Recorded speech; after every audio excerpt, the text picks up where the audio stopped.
Je vais communiquer un peu avec vos âmes. Communiquons.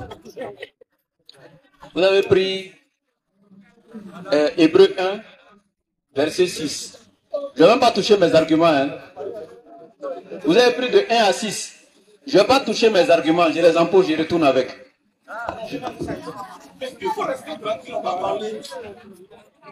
En fait, je ne vais pas toucher mes arguments. Je vais juste revenir toujours sur ces pas, reprendre les versets qu'ils pensent que ce sont des arguments, là, lui donner un peu de correction dessus, un peu d'enseignement dessus.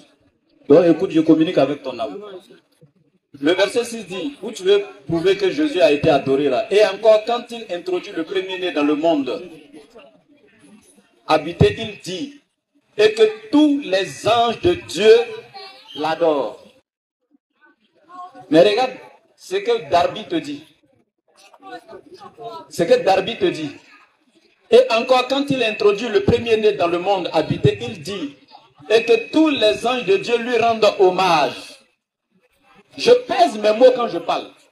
J'ai dit, donnez-moi un seul verset dans la Bible où les disciples de Jésus lui ont voué un culte exclusif et sincère dans l'adoration.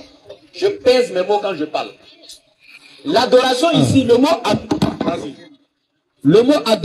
adoration ici, le mot adorer est un mot polysémique. Je peux dire à ma femme, je t'adore, je ne suis pas en train de lui vouer un culte.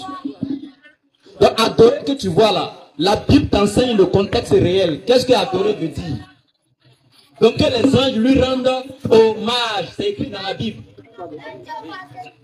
Donc, parce que tu as une traduction, peut-être 8 secondes, je ne sais pas quelle version tu as là-bas, comme ils ont écrit adorer, tu as pris ça au premier degré. Adorer, toi ils se sont prosternés, ça n'a rien à voir.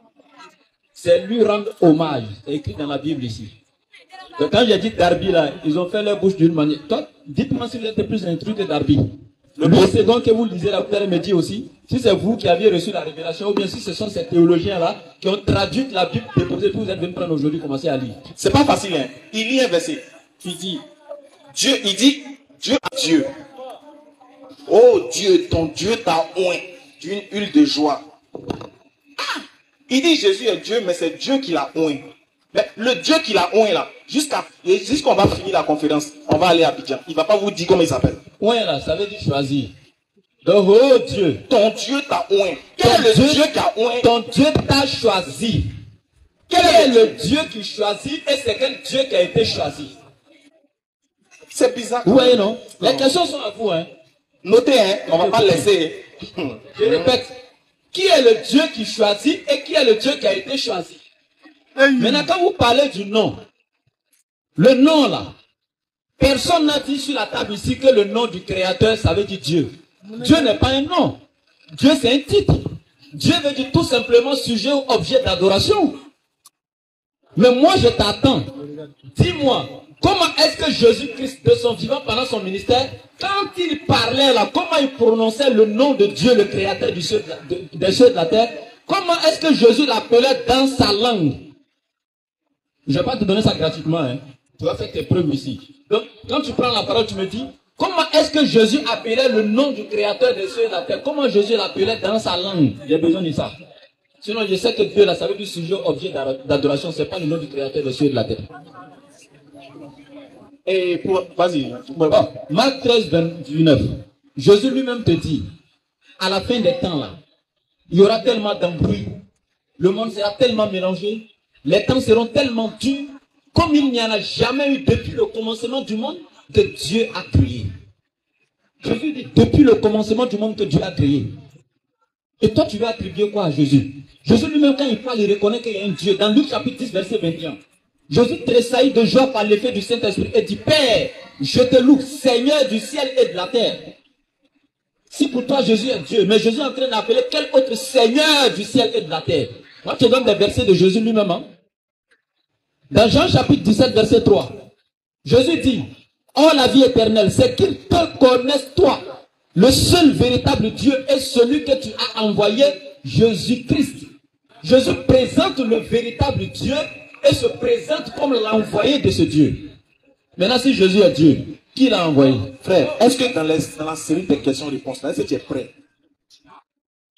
Moi, je te demande, est-ce que tu as le cardio nécessaire? Maintenant, tu parles de Dieu manifesté en chair. En fait, Dieu manifesté en chair, s'il vous plaît. Dieu manifesté en chair, c'est une doctrine. Ça, c'est une doctrine d'idolâtrie dans les religions polythéistes, etc.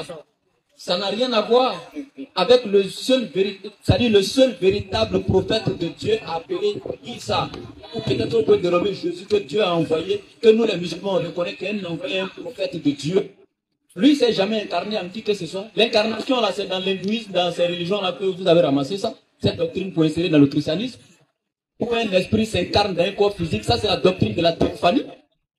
Et certains sont allés plus loin encore, venir inventer encore la doctrine de la théotokos. Mais ça ne s'applique pas à Dieu.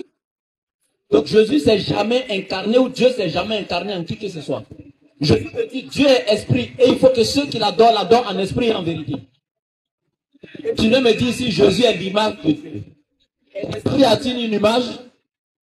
Arrêtez ça. Il nous a fatigués pour rien. Lui-même, il vient de Je peux même faire prendre mes arguments même. En fait, du moment où il dit que c'est Dieu qui a oint Jésus, qui a oint Dieu, c'est-à-dire qu'il veut nous faire croire que Jésus est Dieu aussi. C'est-à-dire qu'il y a le grand Dieu, maintenant Jésus c'est un petit Dieu. Moïse a été appelé Dieu grand D aussi. Il a parlé de grand D. Tu viens faire débat avec nous, tu dis que le mot Dieu qui est employé c'est avec grand D. Et comme si dans la langue de Jésus qu'il parlait, il y avait grand D. En hébreu, il n'y a pas grand D. Comment tu peux venir nous les vieux comme ça dans les débats, tu viens nous dire, c'est écrit grand D. Argument de 2015, si on voit ça en 2025. S'il vous plaît, écoutez, il n'y a pas grand D en hébreu. Il n'y a pas grand D en hébreu. Il n'y a pas grand D en araméen. Il n'y a pas grand D en grec. Dans la langue originelle, là, ça n'existe pas. Le grand D si tu qui a été influencé par l'Occident, tu penses que la lettre D, quand on dit grand D, ça réfère à quelque chose.